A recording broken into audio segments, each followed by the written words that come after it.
Good afternoon, everybody, and welcome. So glad for you all to be here. Happy Wednesday, as they say here in Canada, happy hump day. I am your workshop facilitator, Miss Nicole Bagu. Some of you may have had me before. Some of you, I might be very new. This is my fourth semester now here at Alpha. I would like to introduce to you, as you see on my screen, she is the cartoon version of me. I think we have the same hairdo. I call her Miss Little Lots. She knows a little about a lot, okay? And alongside with me, I have Mr. Bob Tozeji. I hope I pronounced that right. He's going to be our commentator, and he's got a wealth of information to add in as we go through this presentation. Together, both Bob and I, we bring to you over 40 years of experience. I'm actually going to count it and say we've got about combined 60 years of work experience together as your subject matter experts, okay? So here's the thing, guys. First big lesson of the day. We got to turn off our chatty Cathy, okay? A lot of you are probably wondering, what is she talking about? Who is chatty Cathy? And I'm going to tell you, chatty Cathy is your internal voice, and we talk to ourselves all the time. I don't know why I signed up for this workshop.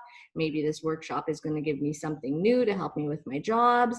And I have a question to ask. If any of you are online, please feel free, either unmute yourselves or come on camera. If you have more than two people talking to you at the same time, can you possibly hear the actual speaker that is speaking to you? Jasmine, Ajit, Payabel, some of you guys I see from previous class. No, ma'am. No. So if you have your internal voice going, especially during a job interview, can you clearly hear what that HR person is asking you? No. No, okay? So I'm gonna teach you guys real quick, how do you turn off your chatty Cathy? That's what I call her, your internal voice. So all of us, we have something called our ANS, our autonomic nervous system. And it's constantly going like this. That's the self-talk that's going on, okay? If we take some deep breaths, and I'm sitting right now, I'm gonna stand from the bottom of your diaphragm. So when you take a deep breath, you literally feel your whole insides raise up.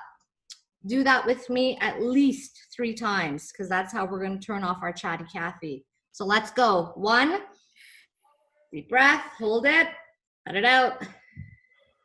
2, I can hear some of you breathing, that's good. Let it out.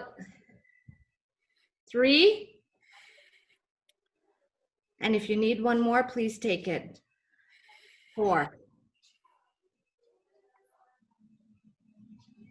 Awesome, guys. So here's where I'm gonna kind of lay the playing field for us today. I'm gonna talk to you guys about tips and tricks for interviewing for jobs, obviously. That's what today's workshop is about. But I'm gonna approach it from a psychological standpoint, because there's a lot of things that we do behaviorally that can either move us closer towards getting that job or put us further towards getting that job. And one of the things that we need to take control of is that internal voice.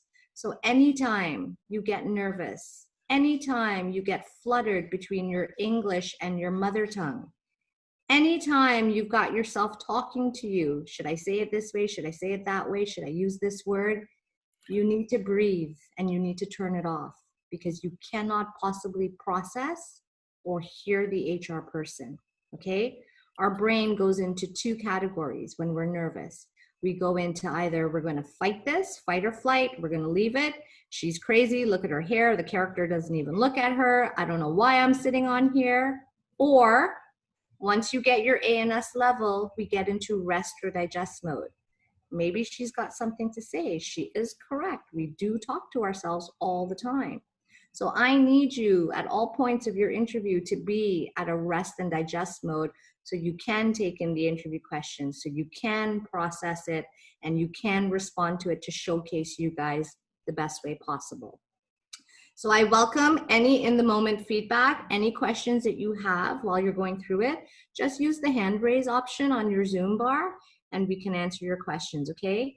So sit back, relax, and enjoy today's workshop on preparing for job interviews.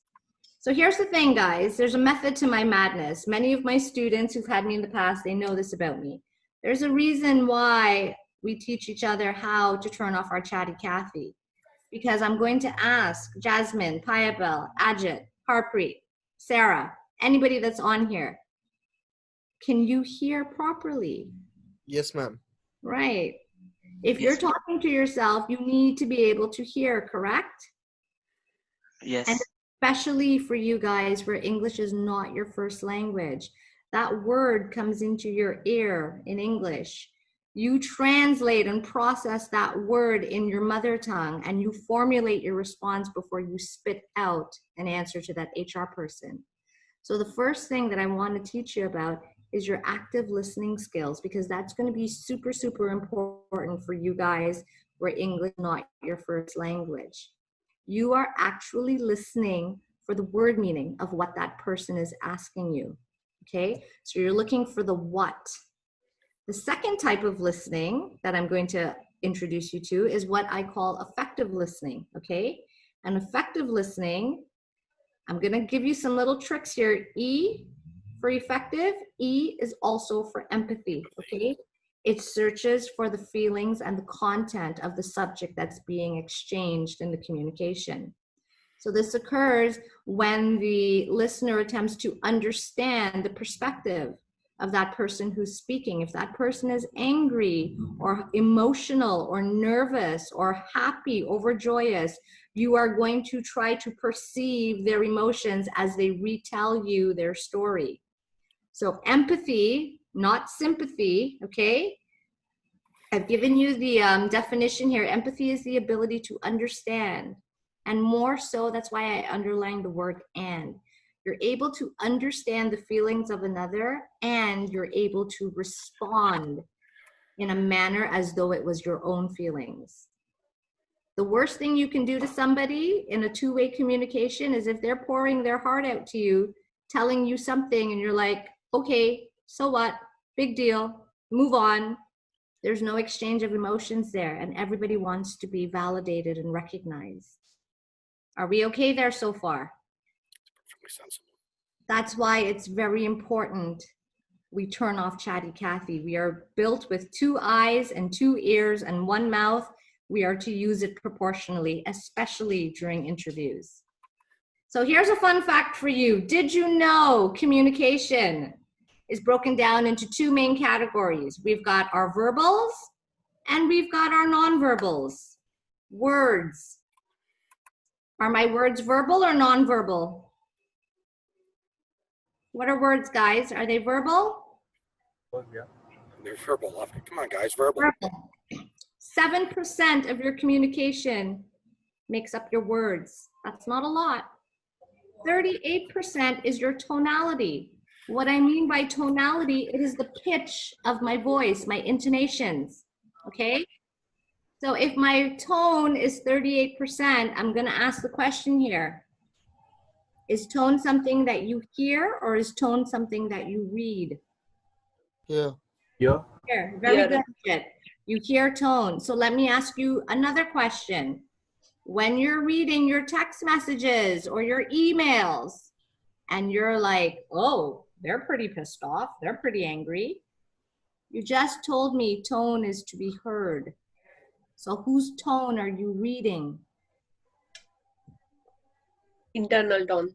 Ah, very good. Very good, Payabel. You're reading your internal tone, which is your chatty Cathy. Do you see why it's so important to turn her off? Last but not least, the last piece of the communication, as long as my slide keeps going, body language. 55% of that is your body language, your behaviors, your non-verbals. So if I ask you right now, or if you ask me, Miss, are you okay? Are you having a good day? And I say, sure, I'm having a great day. What is my body language telling you? Bad. Bad day. Well, what did my words tell you? Good. How much is words? 7%. Ah, now, let me tie this in for you really nicely, okay? Many of you have taken my class. We talk a lot about emotional intelligence. I've made mention to you guys from where you are in your careers or careers to be Emotional intelligence really, really came into play, I'd say, in the last 15 years or so in the workforce, okay?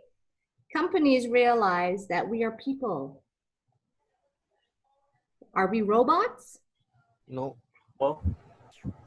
Okay, if we're people, are we full of emotions? Yeah. Yeah, right? Because our emotions goes like this throughout the day. We get up, we might not be too happy that we had to get up and go to work. Then we come outside, we see our roommate, they tell us something stupid and we get upset. And we have to take a bus for how many hours to get to work. We're not happy. We get to work, we have a nice customer, puts a smile on our face, we're happy again. Then our boss comes and tells us to do something that we don't want to do. We get a little annoyed. And our emotions run like this all day long, okay? Emotional intelligence tells us that because we're not robotic and we are people full of emotions, companies got smart and they started to manage their employees in a more interpersonal way. They didn't just throw them policies and procedures and tell them to follow the rules. They didn't just use rubrics that said you have to do this, this, this, and this. They brought in the person side, the people side, to managing workforce. And I would like to introduce you to that whole concept of emotional intelligence, okay? Do we all know, first and foremost, that there are two sides to our brain, right side, left side? Yeah. Okay, good. This is gonna get fun. I want you to know the left side of your brain is also known as your logical side of your brain. That's where your 1 + 1 = 2, your analytics, all of that processing comes into play. The right side of your brain, okay, they also call that, if you see it on my screen in white, the unconscious mind, okay? It's there, it's just sometimes sleeping like you guys, right? But your values live there and your emotions live there. And I'm gonna tell you right now, your values is your basic fundamental belief system. It is your standards of behavior. It is what you consider to be important in your life. Your values, ladies and gentlemen, they inform our words, our actions, and our thoughts, okay? Now, if you look right under values, you also see emotions live there. We just said our emotions are like a roller coaster all day long, right? Now, if we're in a happy mood, how we may respond to certain things is going to be quite different than if we're in a angry, upset, negative mood. Yes? Yes. So your emotions are all the different biological changes or states that your body goes through. And it typically goes through a change in emotion whenever there is a change in our thoughts and our feelings. So I want you to connect the dots that if your values inform your thoughts and your feelings, please make note that your emotions impact what you consider valuable or not in that moment. So the two interact with each other all the time, okay? Now on this side of the brain, because it's the unconscious mind, it's the mind that sleeps, how do you speak to a sleepy mind? Do you speak through verbal or do you speak through nonverbal? Non-verbal. Ah, Puneet, you're very good. Nonverbal. Okay, if that mind is sleeping, he's kind of tired sometimes. You have to speak to it through nonverbals. Now, let me ask you a question. When you go to an interview, do you tell one part of your brain to stay home? No. Both No. sides show up in the interview, yes? Yeah. Yes. Then you're going to follow my dots. So both sides are in the interview. And we just saw the slide before that said 55% of your communication is based on your nonverbals. So when you show up at the interview, and depending on how you behave in that interview, does that say more than the 7% words that you submitted on a resume to apply for the job? Yes, definitely. Definitely, right? But yet, I'm gonna ask the question, be brutally honest with me. When you get to the interview, we're shy and quiet, aren't we?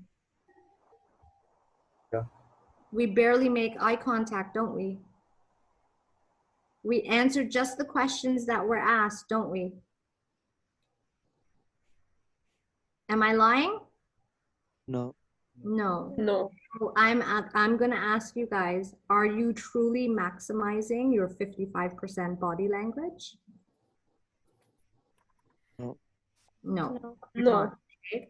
And that's the first thing that I need you guys to realize, because we can change the pattern, so we change the outcome.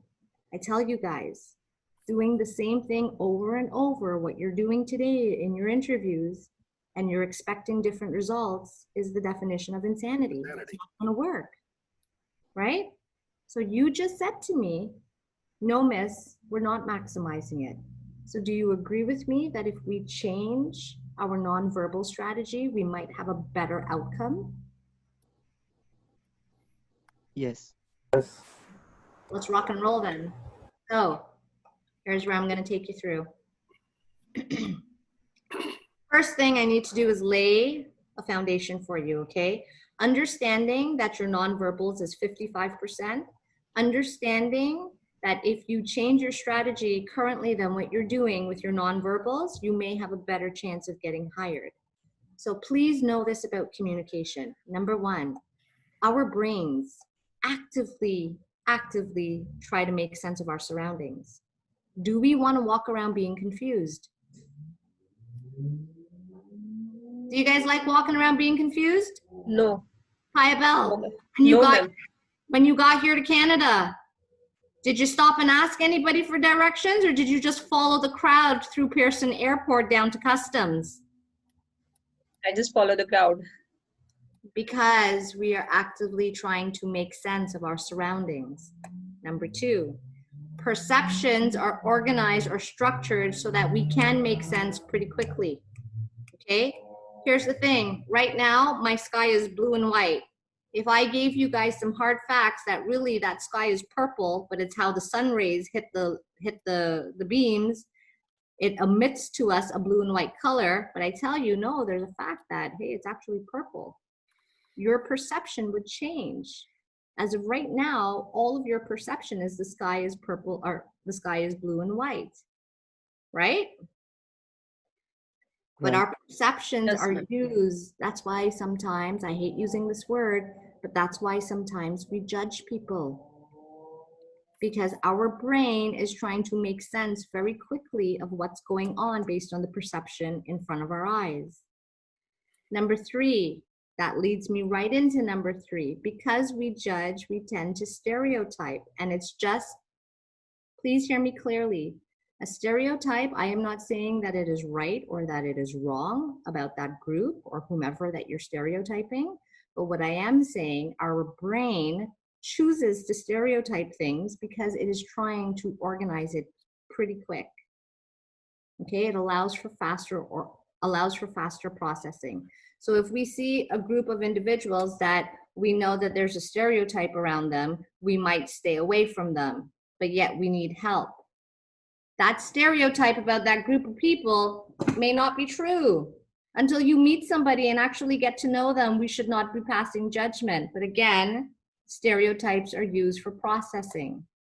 So number four, people tend to see others like themselves, okay? So for those of you that I've had in the past, when I take the first class to introduce myself and introduce to you that I am a woman of color, just like many of our students here, right? I am a woman in business, a double minority, okay? We also go through the whole ethnic part of my background. I am not from East Indian per se, but I am from the Caribbean. But my forefathers came somewhere from India, right? We go through the whole level of sameness. Me trying to mesh with you to show you what things we have in common. Was that true? Yes, ma'am. Did you guys fall asleep? Good girl, Payabal, don't fall asleep. And when you understand that there's sameness to each other, can we have influence? Yes, ma'am. Did we have influence in our class after one class? Yes. One class is how long? 2 hours? Yeah. Your interview typically is 1 hour? Do you think you're able to get into sameness with the HR personnel in an hour? Difficult. No, Harpreet, it's not difficult. If I teach you the tricks and the tips, it's not difficult. What's difficult is our own confidence level, our shyness. We think people are going to judge us, or we think people are going to know. But my question was, is it possible? Can you get into sameness with somebody in an hour? Yeah. Absolutely. Okay. So that is my foundation before I really start to pick up speed here on where we're going with how you're going to kill your interview, kill in a good way, not in a negative way. So I've put this together for you guys based on some best practices in the industry. I've broken up your whole interview process into 3 parts, okay? The first part, I'm gonna call it your prep list. This is what you should be doing before the actual interview occurs. So number 1, do your research. Know that company. Know their insides and outs, especially if it's a job that you really want. Understand what their culture is like. Understand what their mission statements are like. Understand what that company's values are like. Because the worst thing that you can do to yourself is you succeed on the interview, you get offered the job, you start working there, and then you realize their values don't align with your values. Maybe they do things that you don't like or agree with. Do you think you're going to enjoy working at a company that you don't like or believe in their product? No. No, and it will eat you. You might do it for the money for the first while, but I guarantee you, your joy, it's gonna suck the life out of you. So do your research, okay? Can I interject something here? Absolutely. Okay, guys, you have it so much easier to do all these things in prepping for an interview than we would have 40 years ago when I started with black hair instead of the white, because you have tools like Google, which will give you tons of information and help prep you for whatever interview. Use the tools, make sure you're prepared, make sure you absolutely know everything you have to know about the company and the people involved ahead of time. It's much easier now than it was 40 years ago when I started. It was very tough sometimes to get information, especially privately owned companies. They did not like to put out information of any kind. So you're in a much better position. Make use of the tools. You've got additional tools that we didn't have previously. It's a great advantage for you guys going in. Okay, make sure you use those tools. And we'll get into more a little bit on the next few slides as to what type of things you should be looking into. Okay, guys? So I'm just going to give you a real quick high level overview of the 3 different checklists that I've broken this up into. So your prep list is your research. Make note, you're going to be telling stories at your job interview. So be prepared to tell stories, because here's the trick. Storytelling drives your imagination. Your imagination drives your emotions. I just told you guys, emotions live on the right side of your brain, right? Where your value system are. Your emotions, believe it or not, drives your decision. And I've proven this time and time again. You guys get a text message from somebody that you're arguing with, your logical side of your brain tells you, put it down, it's not gonna end right, put the phone down. But the right side of your brain, where all your emotions live, says to you, no, I have to tell them what an idiot they were, and so you type away, and so it gets worse and worse, okay? So stories, huge part of an interview. Be prepared. You're going to be gathering some questions. I have some tips and tricks on that as well for you. Dress for success, guys. Do you get a second chance to make a first impression? No, never. No, so dress to impress. Do not show up looking like you're just rolling out of your bed. Not cool. Bring only what you need. You don't need to walk with a whole briefcase. Just bring the bare essentials, and I'll go over what some of those bare essentials look like. Last but not least in the prep list, respect people's time. Arrive early. If you're gonna run late, let them know. Reset the expectation, okay? Next one is your actual checklist. During the interview process, you need to stay positive and you need to make sure Chatty Cathy is not going a mile a minute in your eardrum because you will not hear that HR person. You're going to need to be mindful of your body language while observing their body language. We said body language is 55%. I'm going to show you how to maximize it. Be real. Someone has asked me, Miss, should we fake it till we make it? Absolutely not. Absolutely not. Okay? Do not fake anything to make anything. It will be read right through you. And of course, seal the deal. I'll show you what that means. And then the next list is now after the interview. After the interview, what do? There will be some conversations to tie up the whole interview process. Make note of any important information that's given during that time. Contact information, email addresses, names, titles. Send a thank you, and I'll tell you, or I'll show you what that looks like. So number one, as Bob said, you guys have way more resources than we had when we started working. Okay, use Google. It's there for a reason. Research the company. Find out what is their vision, what is their mission, what is their stability. See the dollar sign there? Nobody wants to start working for a company that may not have the greatest financial records, that may run the potential of going under. Not cool. Understand where some of their projects are. Read reviews. Okay, Glassdoor has a fantastic review system that you can read from current and previous employees. How well or not do they treat their employees? Yes, I understand you all might need a job, but if you started working somewhere where they treated you like gubar, garbage, doo-doos, not cool. Not cool for labor laws, not cool for morale, okay? Connect with employees. Like Bob said, you have the World Wide Web. Go on LinkedIn, Google the companies, see if there's any members from that companies. It is best to get feedback straight from the horse's mouth. If they can give you the inside scoop of what the culture is like in that environment, you will know right away, am I a good fit for this company or not? And if you decide you're not a good fit for the company, please don't waste people's time. That was one of the things, respect for time. So, any questions on the research part? Here's my trick question, guys. How many of you actually researched the company before you applied for the job?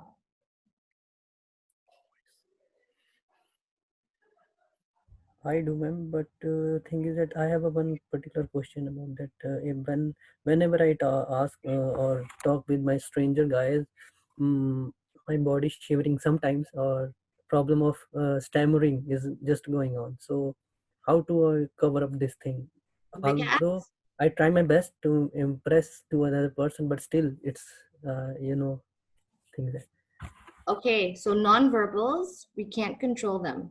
There's something in our brain that just happens to do.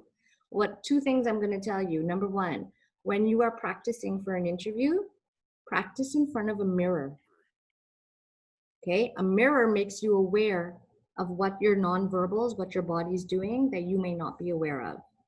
But for the fact that you know that you get some sort of shakes or you get the stammering, I'm going to tell you to breathe. That's just your nerves.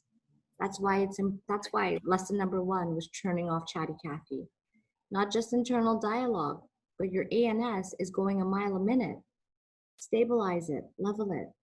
And that's how you do it, is by taking deep breathing from the bottom of your diaphragm. You literally feel your whole insides lift up. Once you stabilize that, your nerves will be better. It may reduce, if not stop, the shaking or the stammering. Okay, breathe. Remember to breathe. And breathing, guys, is something that we do. So it's not like the HR person is going to be able to tell that you're nervous. You're just breathing normally. It looks like you're breathing normally. You're just taking deeper breaths to get the oxygen up to your ANS. It brings down when you do the deep breathing, it brings down your blood pressure and tends to slow you down. And the stammering will and those kinds of things will be eased greatly because now your blood pressure is back to a level that's more normal for you rather than being raised because you are anxious at that point. Which is your ANS, it's ANS. your autonomic nervous system, okay? Second one, prepare to tell stories. I cannot begin to tell you guys how critical storytelling is. Because here's the thing, I walked you through emotional intelligence, the right side of your brain. Understanding that your right side of your brain is what drives your decision. Your left side, your logical side, it's supposed to balance your decision-making process. But primarily speaking, your right side is what predominantly drives your decision because of our emotions that are in play, and our emotions impact our values, okay? So what I'm going with this is if you start to storytell about yourself, because you know for sure on interviews, they're gonna tell you, tell me a little bit about yourself. Tell me a little bit about your resume. Tell me about your work experience. All of that, I don't want you to start answering it like a verbatim. I want you to tell a story, okay? And I've given you some hints on how to tell stories. Imagine when, consider that. Okay, guys? Just suppose. Now, you don't have to start it using those words, but within your story, you use those words. They are connecting words that are actually tapping into the imagination. Because the whole thing, guys, I want you to be able to drive their emotions. If you look at the job description, that's what a JD is on my screen. If you look at the job description, plus your own research from above, you will definitely know what skills that employer values. And those skills are what you're going to have to think about in your own toolkit. And that's the story that I would like for you to tell. Highlight them, talk about your skills, but do it in a setting of a story and not just a back and forth question and answer. Market yourselves. You are the only one that can sell yourself the best. Can my friends sell me better than me, or do I know me better than me? Ourselves. Ourselves. So that's why, here's the thing, guys. All of you know me and you know my saying, garbage in, garbage out. Okay, and I'm really gonna stick my guns to that one. If you don't take the time to invest in you and your interview process, and you decide you're just gonna get up that morning and go and wing it, I'm gonna say to you, garbage in, garbage out. But if you take the time and you do some homework, you Google, you start to write down the story that you want to tell when you want to highlight your multitasking skill or your attention to detail, okay? That's you properly preparing. That's good garbage. You'll get good garbage out. But if you try to wing things and rush things, garbage in, garbage out, you're going to get what you put in, you get what you focus on. Number 3, prepare and gather questions. Okay, so I've put a nice little list of questions in here for you. It's part of an appendix, the last page in here. There are 10 frequently asked questions that usually HR personnel, Peter can correct me, will ask you on an interview question, and they're usually behavioral type. They're not looking for an actual response. They are trying to see, how does your brain process handling that task? What was your train of thought like?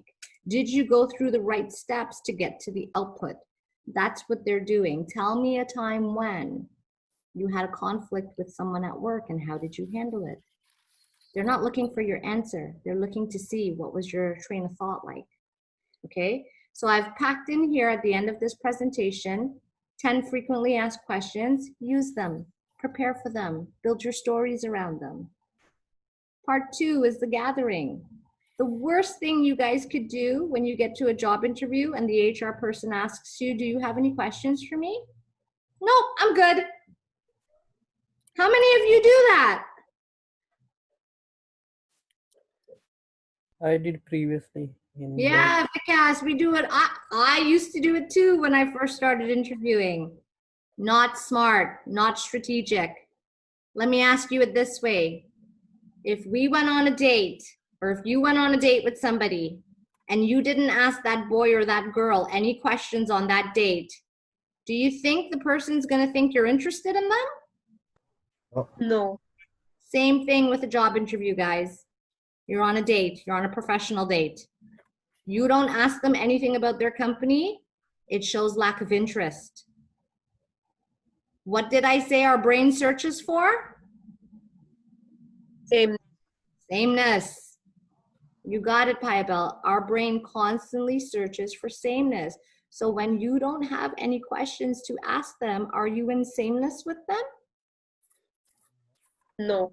Is it making a good impression if you were on a date and you didn't ask the boy one question about him? No. No, it's not making a good impression on the company that you don't ask one question, okay? Now here's the thing, here's my little tricks. While you're Googling them, number one, Bob said, use your resources, right? You will come across different things about that company. Ask them those same questions if you don't know what to ask.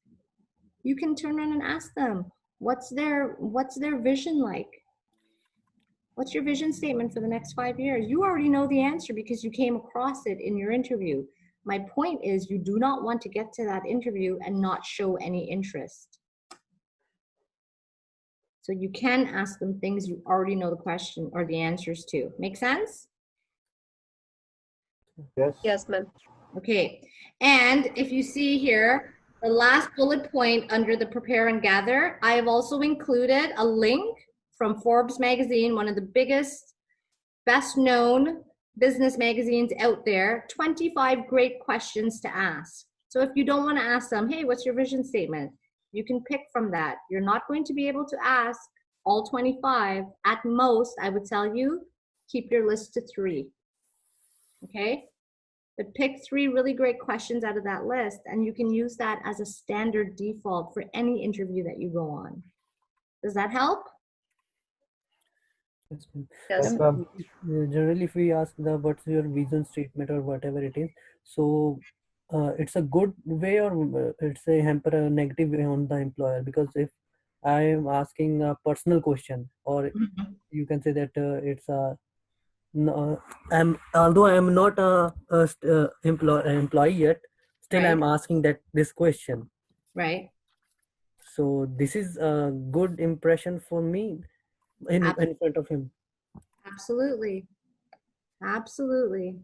But Moving on. Oh, sorry, go ahead. maybe he asked another question that why you ask this question, or what's your opinion about that. Then what we have to say? Give your honest opinion, but be politically correct. Okay. Okay? Don't try to show bias in any which way or form. Try to stay neutral, because you don't know the HR person well enough to understand how they may take your answer. And the whole thing is, in this interview process, would you not want to gain influence with this HR person? Okay. You want influence to be able to get a hiring, right? Right. Stay neutral, stay in sameness. Be honest, but if your view might be a little left wing versus right wing, I would stay as neutral as I can. Right. Okay. Bob, did you have anything you want to add there? Yes, if I may, with the questions that you prep ahead of time.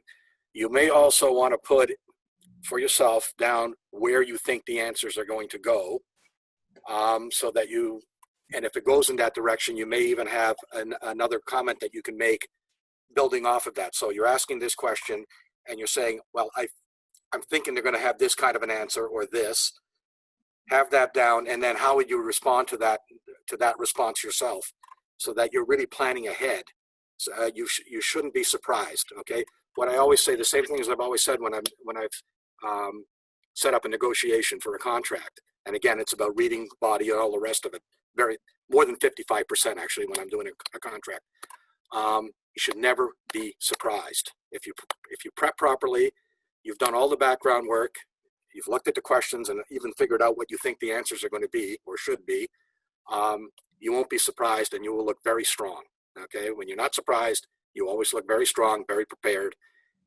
And an employer is going to say, well, this person actually seems to have really done their work, and they're prepared for this, and obviously are very interested. So we should be interested also. Very true. Very true, guys. Moving on, dress for success. I said it, I said it, I said it. Do you get a second chance to make a first impression? No. No, okay. So I'm going to, here's my words of wisdom to you. When you're going in for a job interview, dress at least one level up from the job that you're interviewing for. When in doubt, should I go in a suit? Should I go in business casual? Should I go? If you're applying for that job, dress one level up. That should be your rule of thumb. So these are just basic guidelines. Dress for the industry that you're applying for. You are not going to wear the same outfit if you were working at a mechanic shop versus a law office. Dress for the industry. Please wear something that is comfortable. Okay, I'm going to make a general statement. Nothing too tight, nothing too revealing, nothing too short, nothing ramfled, nothing with hems hanging off, nothing with stains on them. Very clean. You want to look very clean. Very clean and polished. Yep. I am so glad I found this slide because one of my pet peeves is fingernails, guys. Boys, have them trimmed. Girls, there's no in between. Your polish is either on or it's off. Because here's the thing, guys. I told you guys as a basis, people use their perceptions to organize their thoughts very, very quickly. Their perception of you may not be 100% accurate, but their brain is organizing information. If you come to a job interview with 2 of your nails polished and the other 8 nothing, people are going to draw from that perception. Were they in a rush? Were they too lazy that they couldn't fix their nails? It speaks volumes. Okay? Don't give people any doubt or any reason to have a negative perception about you. Clean them up. It's quite simple. Minimal cologne or perfume. There's a lot of offices nowadays, they don't even allow you to wear perfume or colognes anymore because of allergies. So if you're going to wear it, minimal. Don't bathe yourself in your cologne or perfume. Please make sure that your breath is fresh, okay? Don't have gum or a mint in your mouth while you're in the interview, but because I'm asking you to show up 10 to 15 minutes early, have a mint before your actual interview starts, okay? Please, please, please, please, I can't stress this one enough. Our odors. Sometimes our odors can be offensive. Sometimes we're even unaware that we have body odor. I am going to say this to you. Clothing is fabric.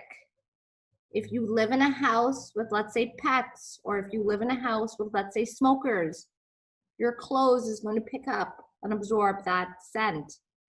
Please be careful. Even some of the spices that we cook with has a very pungent scent.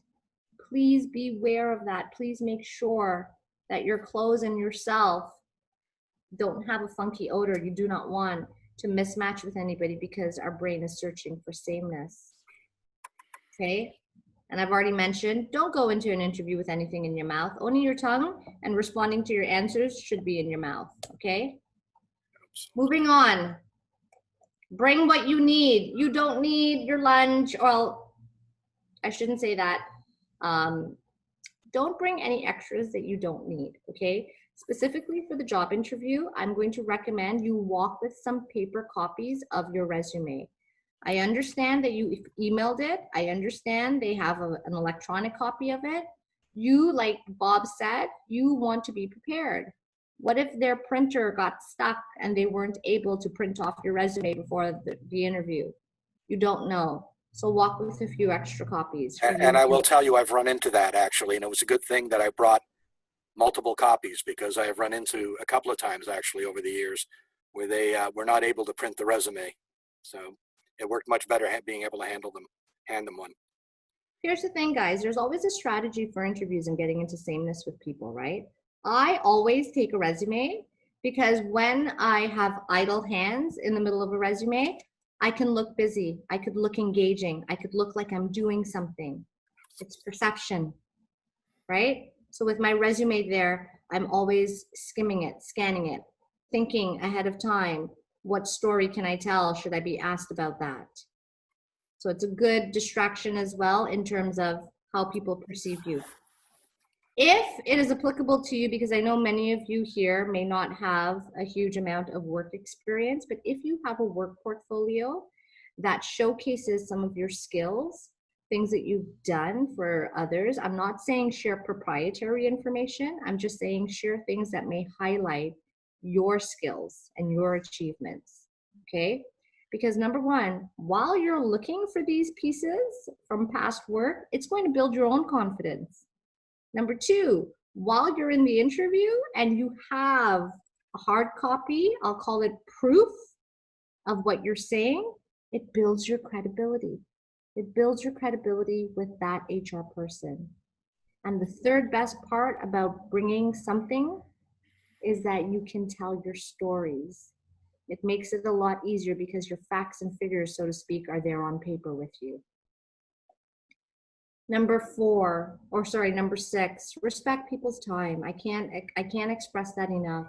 I'm going to tell you guys, HR is a very, very, very busy part of any organization, okay? And depending on how big your HR department is, they're constantly running, constantly having to deal with behavioral issues at work from other staff members, the needs and wants from other managers, going through the entire job seeking process. So going through resume, picking out shortlists, presenting it to the hiring manager, calling the individual. They're constantly busy.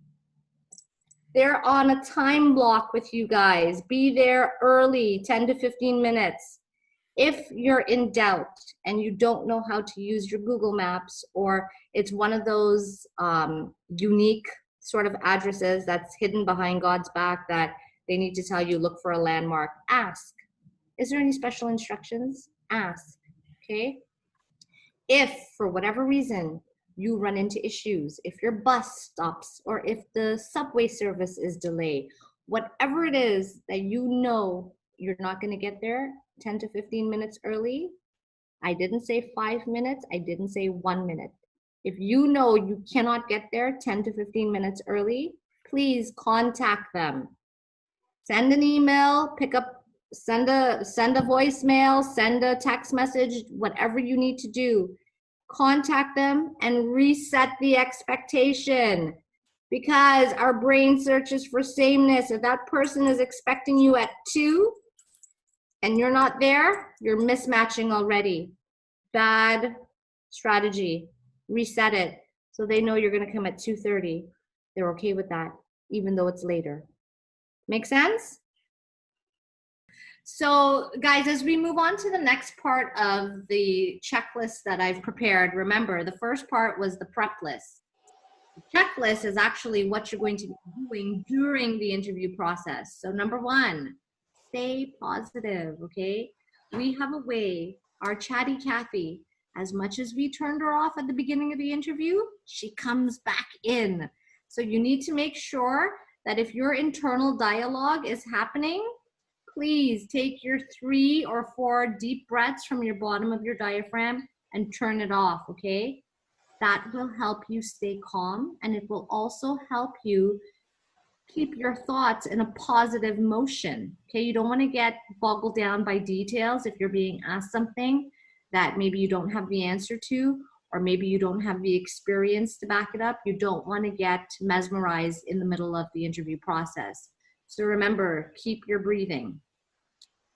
Second point I want to talk about, things that we should not do, things that I want you to avoid. If you happen to be in the middle of the interview and you start getting asked questions that you're not comfortable with, maybe one work experience was not the greatest, maybe you didn't necessarily leave on the best terms. Whatever the scenario is for you, I'm going to tell you, please avoid any excuses, okay? Take ownership, take accountability for it. For those of you who've had my class, we talk about 100% responsibility. When I point the finger to blame, there are 3 more fingers pointing back at me, so please, no excuses. Any sort of bad feelings or negative experiences that you know it's going to bring up emotions in you, because again, right side of the brain, we want to tap into the unconscious mind, the body language, the nonverbals. If we know that emotions actually impact how our value system works in that point of time, please avoid getting emotional, whether it's a bad feeling, a negative experience, anxiety, frustration, anything that's going to change your positivity, avoid it. Do not ever, even if it's true, do not ever speak bad about anyone or any employer that you've worked with, okay? It does not bode well, because what happens in the interview, as long as you start to badmouth somebody, that somebody could be the company that you're interviewing for one day. So avoid it, because again, they're watching your behavior, body language. Try your best to not get defensive. There are situations that they may poke a nice big red shiny button and you might start to get defensive because of your own interpretation and perspective of what went down. You're not there for a fighting match. All I'm saying to you, state the facts very briefly. There's a saying here in Canada, the devil's in the details. Do not get into the details. State your facts brief, keep it short and sweet, and stay focused on the positive, which is not the experience you had, but maybe the lessons that you learned from that experience. Make sense? And the second part of our checklist, which is to check while we're in the interview process, watch your body language, guys. And this is where I'm really going to pick things up for you. I know there's a lot of great tips and tricks and nicks and knacks out there on how to handle interviews. And I'm going to approach it, like I said to you, from a behavioral standpoint. We know in the communication process, body language is 55%. Body language is your nonverbals. So I would like for you to maximize your nonverbals during your interview process. It is absolutely critical. You may not hear this from anybody else, but that is what can make or break your deal. Because remember, our brain constantly searches for what? Sameness. Why do most of you live in Brampton? Because it is your closest sameness to back home. Works the same way. You cannot influence somebody unless you have a level foundation of sameness. Okay, and that's where I'm going to teach you how to speak to the unconscious mind, the right side of the brain where your values live. And again, your values are your fundamental basic belief. It is what is important to you. It is your standards of behavior. Do you think we operate from our value system? Absolutely 100%, okay? So I'm going to show you how to tap into the right side of the brain, the unconscious sleepy side, and speak nonverbal language to them. So when you read most things online that give you instructions or give you hints, they tell you, be mindful to smile, be mindful to make eye contact during the interview, handshakes, posture, am I sitting up or am I sitting slouched back? Okay, so these are things you need to be mindful of because it is your body language. And here's how I'm going to show you how to maximize it. Number one, I would like you all to start thinking mirrored image. I want you to be a mirrored image of that HR person, meaning be her or his reflection. Become exactly the mirrored image of what you're seeing in front of you. So what I mean by that, they put their hand in their hair while you're in the interview. You put your hand in your hair while you're in the interview. If they cross their arms in the interview, you subtly, gently cross your arms in the interview. If they scratch their ear, you scratch your ear. Okay, so here's where I'm going with this. I told you our brain searches for sameness. Okay, body language being the biggest piece of the component in any communication. All these things that you're mimicking from that HR person is sameness in body language. And if it's done right, our brain says, oh, right side of the brain, checkmate. There's something about that person that I like. They can only like you if you get into sameness with them. Okay, so if done right, you are alike. Cooperation is absolutely easier and decisions are made without resistance. Is it not to your advantage to have that HR person make a decision to hire you without you having to fight for it, without you having to be resisted? All day long, guys. So be mindful of hand and feet placement. Be mindful of eye contact. If they nod their head, you nod your head. If they lean forward, you lean forward. If they lean back, you lean back. If they cross their leg, you cross your leg, okay? Be a mirror image. Second one, languages. Now, boys and girls, this is not your mother tongue. This is not English. This is not Punjabi. This is not Cantonese. This is not the language that we speak. These are learning languages, okay, guys? And each of us have our own unique learning language. There's 4 of them. How people learn. The first one that I'm going to talk to you about is the biggest of it all. It's visual. Most people learn by pictures, okay? Biggest percentage. Second type of learner is auditory. Auditory is what you're hearing. Think about when you go to the movie theater, auditory sound, it's what you're hearing. Kinesthetic, that is a funny one. Excuse me. Kinesthetic is actually having to feel it, to touch it, to do it, okay? And digital, almost like your own chatty Cathy, it's self-talk, it's your logical thinkers in the room. So 1 + 1 = 2. A visual person, a picture will speak 1,000 words to them. A kinesthetic person, sounds, descriptions, descriptive words that relate to hearing is what's going to make a difference to them. So for example, if an HR person asks you something, and let's say you have to explain something, and you understand from your back and forth communication so far, people tell us who they are all the time. Maya Angelou said it, we just don't listen, okay? You will know if you are actively listening for word meaning, you will know what type of learner that HR person is. You will hear them say it in their language patterns. They will say, oh, that looks right. Visual. Oh, that sounds right. Auditory. Oh, that feels right. Kinesthetic. Oh, that makes sense. Digital. Okay? So whatever language that they're speaking or learning, please try to answer them, sameness, in their learning language. So you may not want to use words to explain something. You might want to draw or create a graph or something on the whiteboard in the interview room. For an auditory learner, you will absolutely speak and you will use descriptive words. Well, there was a time when it sounded like there was a huge crash in the kitchen and I ran in to see all the food fell over and I had to ask my colleague to help me clean it up.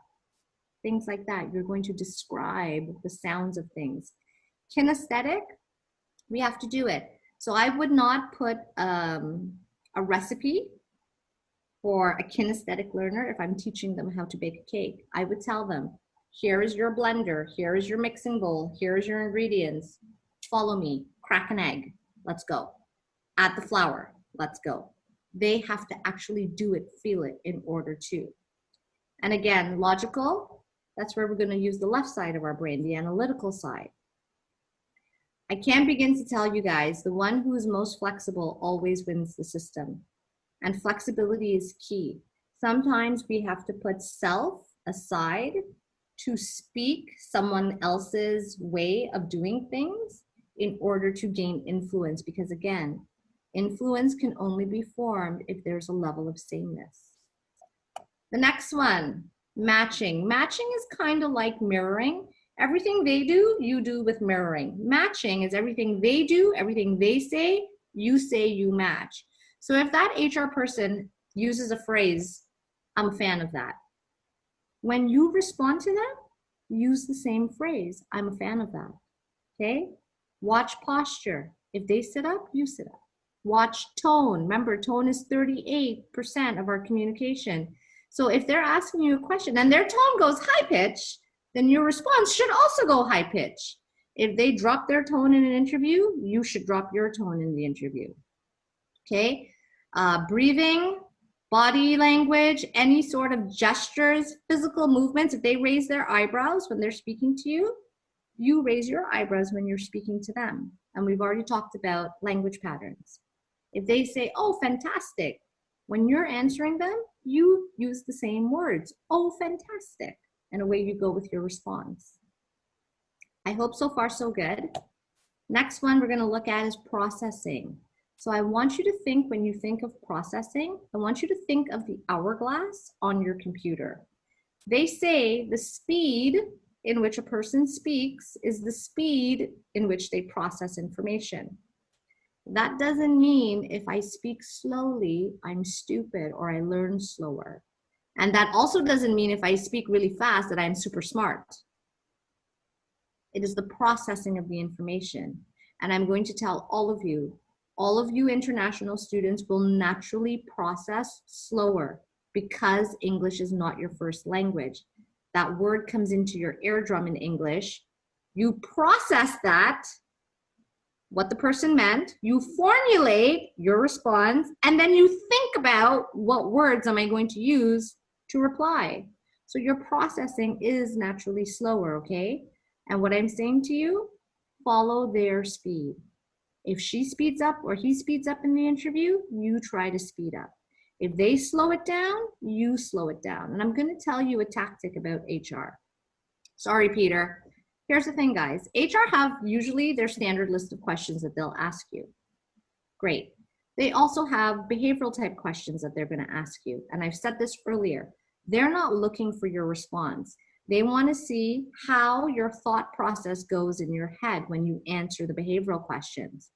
Tell me a time when you had a conflict with an employee. How did you resolve it? They want to see, did you do this? Did you do that? Did you go there? What did you do first? What did you do last? They don't care about the actual response. Behavioral questions, they will always slow it down because they're following that bouncing ball in your head. So when you answer behavioral questions, you should naturally slow it down to make sure they capture everything, okay? Last but not least is what we call pace and lead. So if you've done mirroring, language, matching, processing, you've pretty much played a tennis match with them throughout the whole interview process. They hit the ball, you hit it back. They hit the ball, you hit it back. That's you copying, mimicking, matching their style, okay? If you've been able to pace them throughout the whole interview process, great. Then the moment that you decide to change your behavior, the law states they will follow you, okay? If you have gotten into rapport with them, your sameness, your influence, and they are pacing with you throughout this whole hour in the interview process, and you decide to say, hire me, you'll never regret it. I'll be the best fit that your company has ever seen. They may not be prone to give you an answer right then and there, but I guarantee you in their mind, you've already made checkmate with them because you're able to get into sameness with them. Those are the points where influence really come into play. If we've played tennis, I am able to influence you. I've paced you through the whole interview. Now I can lead you. If I say hire me, your internal voice is going to say yes, yes, yes, yes, yes. Okay, so the point of all of this, get into sync with them, get into partnership with them. Every possible level that you can do in the interview with your nonverbals, maximize it, utilize it. It will work to your advantage. And I tell all my students, play with your roommates. If your roommate is sitting there on the sofa like this, you sit there on the sofa like that. The most that's going to happen is they're going to smile or they're going to ask you, why are you copying me? The point is their right side of their brain made a connection with the right side of you because of your nonverbals, and that's where influence is formed. So all of the above allows for sameness through nonverbals in order for you to gain influence, and you need any help that you can get. And having influence in an interview process is golden. It's not just I answer questions and that's it, okay? You will become more likable because of sameness, and that increases your hiring potential. So last but not least on the checklist here, be real. Someone asked me in class one time, Miss, do you have to fake it to make it? No, people can read when you're faking it, okay? Don't assume. Ask questions, speak slowly, clarify. For all my students, I've taught you what assume spells. You make a general ASS out of you and me. Don't assume things, ask.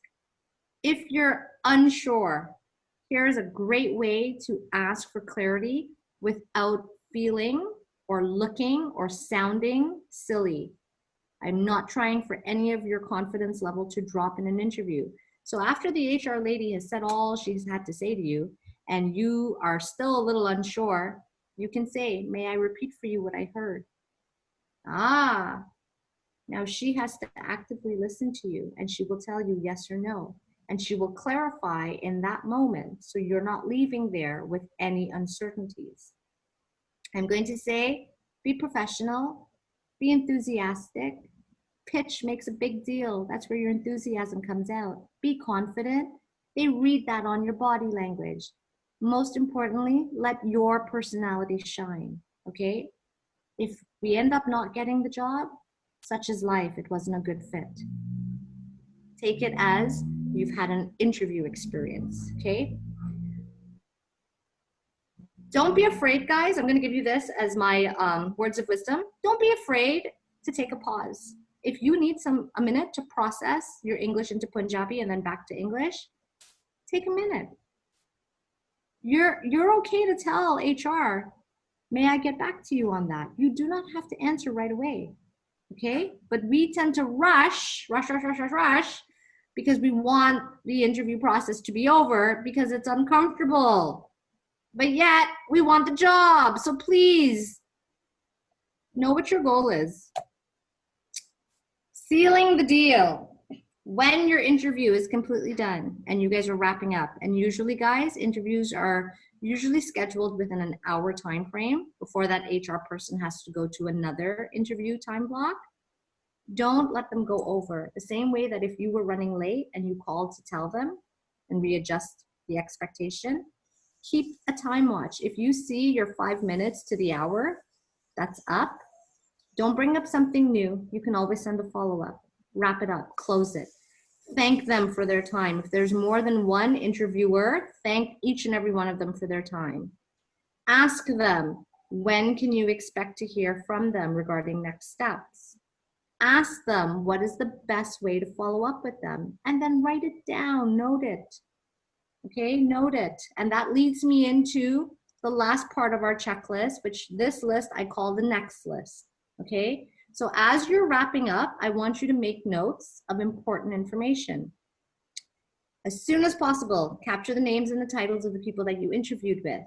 Capture any impressions or anything that might jog your memory, especially if you're going on multiple interviews in the same week. Any remaining questions or key information that you have learned, jot it down, because that might be leverage for you on if there's a round 2 in the interview process. And if you promised the company anything, if you promised HR to send her your diploma or to send her your certificate that shows X, Y, and Z skill, make note of it, write it down, because I guarantee you, as soon as you walk out of that office, your chatty Cathy is going to go way up and you're going to start to analyze and evaluate everything in that interview. So write it down because you might forget. Sending thank yous, okay? Guys, you guys know I am a certified behavioral coach. I am a linguistics by choice. I love what I do. Actions speak louder than words, guys. If there's anything I could tell you, actions, body language, 55%, words, cheap, 7%. That being said, send them a thank you email once you're done, okay? It speaks volumes to the employer. And if you really want to impress the pants out of them, depending on the type of position you're applying to, you might want to actually send them a thank you letter, okay? I know letters seem a little old school. I'm not looking at it from the sense of what form are we using. I'm looking at it from a sense of what behavior are we displaying. When you send a letter, that shows, number one, you took the time.